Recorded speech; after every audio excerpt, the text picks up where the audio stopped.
you all see it. And it talks about this. It's a schizophrenic person whose bottom line is about making profit, which means all those smart people that are out there and working at Yahoo and Flickr, ultimately their job is to create a very large profit base for this corporation. So it makes sense for them to expand into these markets, and as a result it also makes sense for them to comply with the governments that are in these countries whenever possible. And that means that for all intents and purposes they're going to collude with these governments, much the same way that we've heard about Cisco doing this. Now it's going to start happening to people all over the place. And it would be very interesting to see if I actually did set foot in Hong Kong, if I would get arrested for this. Though it's not necessarily a gamble that I think is worth taking, at least according to the crack legal team that advised me not to. So if I could ask you to do anything today, it would be to perhaps write to Flickr or Yahoo and urge them to speak out about this case and to talk about their filtering system that they prefer to not call censorship, even though it is censorship. And none of you here from Germany and German user accounts on Yahoo could actually look at my photos. Unless you were to change your home address to an American one, like 1600 Pennsylvania Way, I think, in Washington, D.C. is the White House's address. Feel free for that. I think that should work. Yeah. For example. Mr. Applebaum, thank you very much for the short, brief introduction in the case. Very short. There are a couple of our friends and your friends in the audience, and they're from the Meta Lab. I have to ask, because I'm not sure if it's working, some pretty cool people at the Meta Lab constructed a cannon. Are they here? They are here, okay. Because we have to admit what we did with the egg in the microwave is kind of lame. This time we want to shoot eggs. And Jake Applebaum, you should actually help us. All right. I mean, you don't want to be the target of, or do you want to be shot by an egg? I don't think I want to be shot by an egg. Okay. I tell you what, we tried to hide behind our behind my desk, or do we? Okay.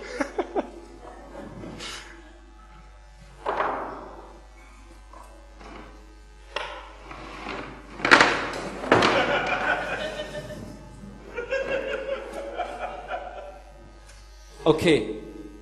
Where are you?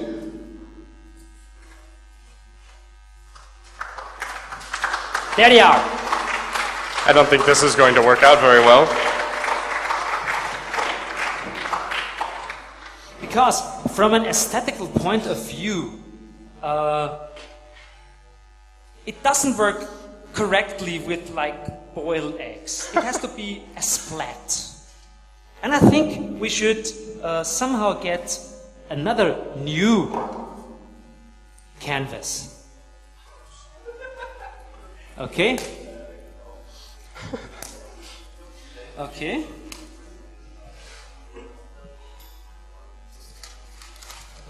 Just so everyone we have the knows. new canvas. It should be your honor to hold it. Awesome. You want to go down. Get down, get down. And everyone, you want to keep your ears shut. It's loud and this is a hall. And it's fucking illegal!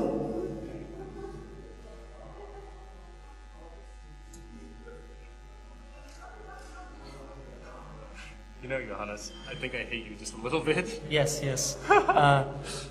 You'll get some, like, stuff on your head, I think. Again? Again, yes. Oh, Johannes, you're always getting stuff all over my head. Ah, I'm so sorry. I'm scared, a little bit, actually. What, dear audience...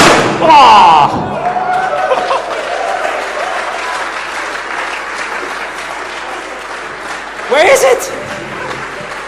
Where is it?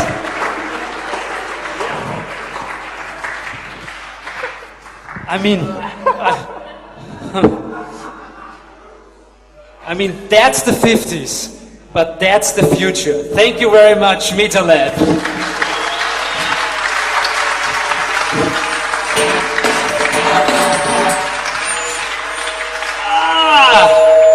Okay, so I have to get my... Oh, shit. That looks strangely like your bed sheets in Vienna. Actually, I don't need a table anyway, so what... let's just... Come join me on the couch. Okay, I join you and I tell you a small story. It's this one here. America, with their development, a little bit down your red hair, with their development of capitalism and individualism, yeah, the Puritans drastically reshaped the modern American character, okay? But an anagram is worth more than 1,000 words. So I tell you a nice little anagram. Britney Spears, Presbyterians. And I think that's all I can tell you about the United States of America. Thank you very much, Jake Applebaum, for being here, for talking about censorship. Thank you very much. And being fired with eggs. How do you say? Being fired with eggs? Being shot with eggs? Being shot with eggs. Thanks. Yeah.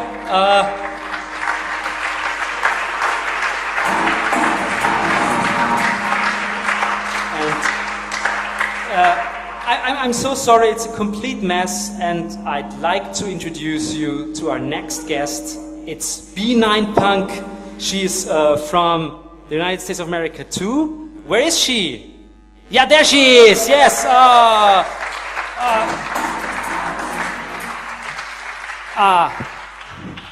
Please. Oh. She's far cooler than I am. Welcome, hello. Here is your microphone, you will need it. Here's, I don't know, I come to you here, okay? We can share. We can share, yes. It's comfy. It's comfy. Yeah. It is. You are here in the show because you told us that you're involved in the, I thought it's not existing, but you told us they are there. The pirate radio guys. Actually, What's happening? It's cracking. the project did end, unfortunately, eventually because of the FCC, about a year and a half ago, I think, maybe 2 years ago. Mm-hmm. But it was a pirate radio station in Colorado. A JPEG for you. I think it's nice. Oh.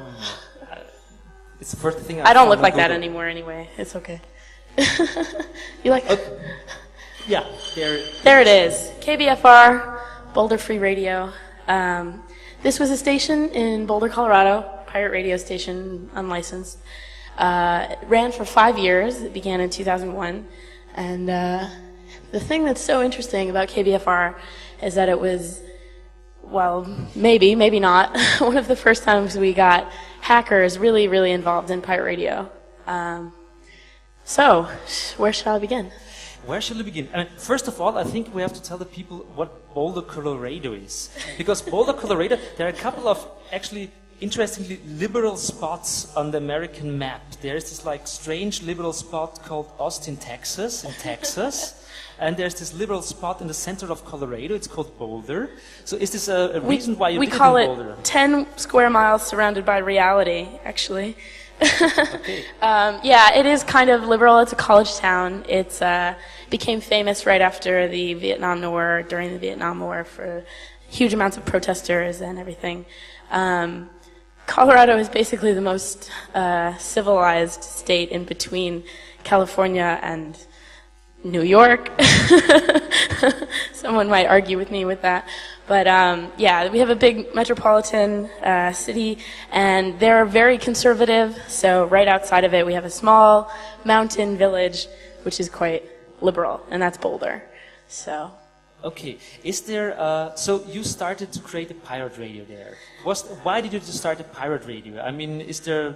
Well, it's kind of funny how it happened. Actually, I was involved in a 2600 meeting out there, and a girl showed up one day and said, "So, which one of you is responsible for the pirate radio project?" And we said, "Pirate radio?" So we decided that we had to go check it out, and we tuned into the station and. Realized that they were playing nothing but Grateful Dead and Frank Zappa bootlegs all day. So we knew it wasn't one of us. And I set out to correct that, at least their taste. It was a shame to see such a project with so much potential being wasted on this. But there's a good question. I mean, we're living in a world of like internet radio. So you have like access to nearly everything you like.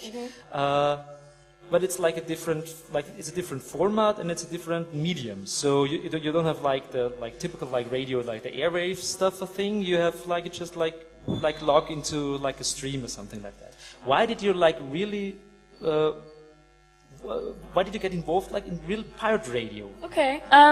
Well, two things. I do listen to a lot of streams. I get a lot of my music taste from listening to other people's music taste on the internet, and I definitely encourage that.